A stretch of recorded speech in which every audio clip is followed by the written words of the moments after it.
In the dusty courtyards of medieval villages and the echoing halls of candlelit cathedrals, theater in the Middle Ages came alive in a form that was raw, communal, and deeply spiritual. Out.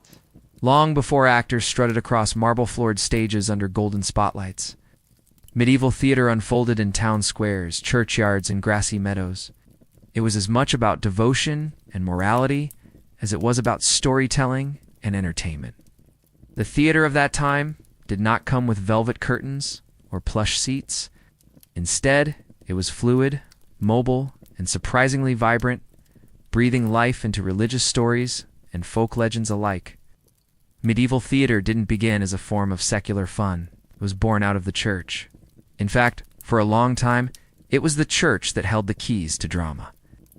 During the early medieval period, roughly from the 5th to the 10th centuries, theatrical performance all but vanished from public life, at least in the traditional sense. The grand spectacles of ancient Rome and Greece, with their gods and tragedies, were viewed as pagan excesses by a world newly shaped by Christianity. What little drama remained went underground, surviving in Christian rituals, chants, and symbolic gestures performed during Mass. But the seeds of a new kind of theater were quietly growing in church services. The resurrection of Christ was one of the central themes of Easter, and clergy began to act out brief scenes during services to help illiterate congregations understand the sacred events. These were not plays in the modern sense. They were snippets of dialogue, often in Latin, spoken between priests and choir boys. A line here, a response there, meant to evoke a moment from the Gospels. Yet these tiny dramatizations were powerful. They brought the stories to life. Over time, they grew longer, more elaborate, and more theatrical. By the 12th century, the boundaries between church and stage were starting to blur. Performances moved from inside the church to the church steps, and eventually into town squares. The language shifted from Latin to the local tongue so ordinary people could understand. And the subject matter expanded beyond just the life of Christ to include stories from the Old Testament, saints' lives, and tales of morality. The plays were now drawing in wider audiences. They were no longer just acts of devotion, but also acts of entertainment and education. One of the most distinctive features of medieval theater was the cycle play. In cities like York, Chester, and Wakefield in England, whole towns would take part in a massive theatrical undertaking. The cycle plays were a series of short performances, each telling a different biblical episode.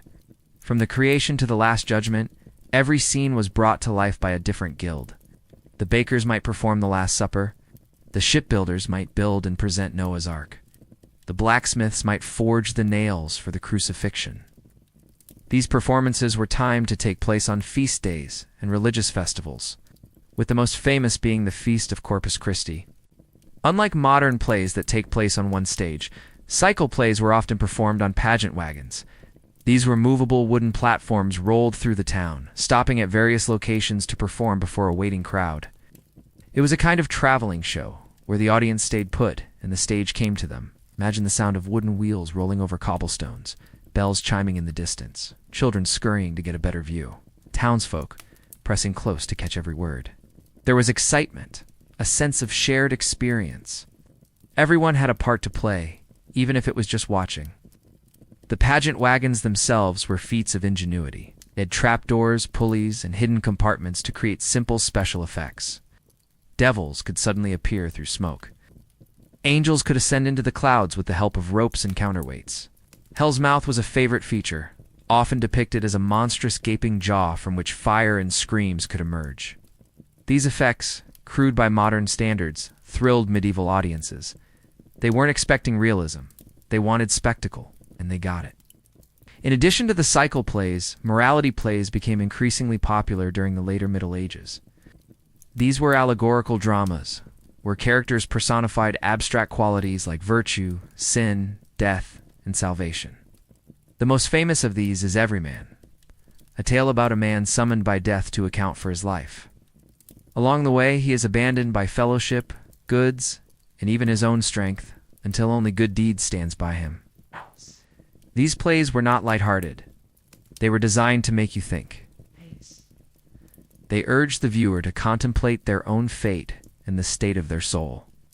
Despite their serious messages, morality plays often featured moments of humor. Comic relief was part of the balance. Jesters, fools, and gluttonous villains gave the audience a moment to laugh before being pulled back into the moral struggle. It was entertainment, but it was also education. In a world where few could read, these plays were visual sermons. They spoke in the language of gesture, costume, and familiar archetypes. Not all theater was so pious. Alongside the religious and moral dramas grew secular performances, many of them bawdy, mischievous, and wildly popular. Farces and interludes were short, comic plays that poked fun at human follies. They were often staged between courses at banquets or during market festivals. These secular pieces featured tricksters, lecherous priests, cunning wives, and bumbling husbands. They celebrated wit and cunning, offering a break from the heavy themes of sin and salvation. Performers included wandering minstrels, jugglers, and jesters who roamed from town to town. Some were professionals, others were just talented amateurs with a gift for mimicry. Actors during the medieval period were a mixed lot. In the early days, many were clerics. Later, as plays moved out of the church and became more secular, the job passed to laymen and guild members. Acting wasn't always a respectable profession. In some regions, actors were considered on par with thieves and vagrants. Yet their role was essential. They were the storytellers, the memory keepers, and sometimes even the troublemakers. They held up a mirror to society, reflecting its virtues and its vices. Women were largely absent from the stage. In many parts of medieval Europe, female roles were played by men in costume. It wasn't seen as proper for women to act in public. However, there are records of women participating in certain religious plays or in performances within convents. As the medieval era gave way to the Renaissance, this would slowly change, but for much of the Middle Ages, the theater was a male-dominated space. Costumes were important, though not always realistic. A king might wear a robe made from a borrowed curtain. Angels wore white tunics and golden wings. Devils wore masks with horns and long tails. The goal wasn't to convince, but to symbolize. The audience understood the visual shorthand. A red robe meant sin. A crown meant power. The language of costume was part of the theatrical code. Music was another vital element. Medieval plays were often sung or accompanied by chants. Instruments like lutes, flutes, and drums added rhythm and emotion. Choruses provided narration or commentary. Music helped carry the emotion of a scene and kept the audience engaged. Sometimes entire plays were sung like operas, especially in religious dramas. The fusion of sound and movement created an immersive experience. Over time, as cities grew and guilds gained power, theater became more professional. Troupes formed, scripts were written down, and performances became more polished. But the essence remained the same. It was still about community, morality, and imagination. Medieval theater was a bridge between the sacred and the profane, the past and the present. It brought people together, whether in prayer, laughter, or reflection. So what did medieval theater look like? Looked like a wagon rolling into the village square at dawn, painted with crude flames and packed with props. It looked like a crowd gathered in excitement, leaning in close to hear the fate of Cain or the words of an angel. It looked like a young boy in a devil mask leaping through a trapdoor, and an old woman gasping at the vision of heaven rising into the clouds. It was smoke, bells, sweat, and laughter. It was morality wrapped in spectacle, religion dressed in drama. It was the world made into a stage, and life made into a story. Thanks for stepping back in time with us to explore the world of medieval theater. It wasn't just about acting or putting on a show.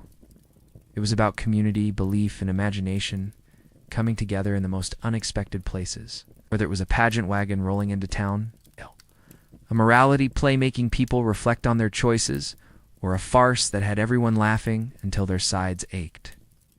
Medieval theater had a magic of its own. It was raw and real, made with whatever people had at hand, but it stirred emotions and told stories that stayed with people long after the performance ended. If you've ever thought theater was just about lights and stages, the medieval world proved otherwise. It made the streets come alive, gave everyday folks a role in something bigger, and reminded everyone of life's deeper meanings. Let us know in the comments what surprised you the most. Is it the traveling wagons, the devils and angels on stage, or the fact that entire towns joined in to perform biblical epics. Don't forget to like, subscribe, and ring the bell so you never miss another journey into the past. Until next time, keep your curiosity alive and your imagination wide open.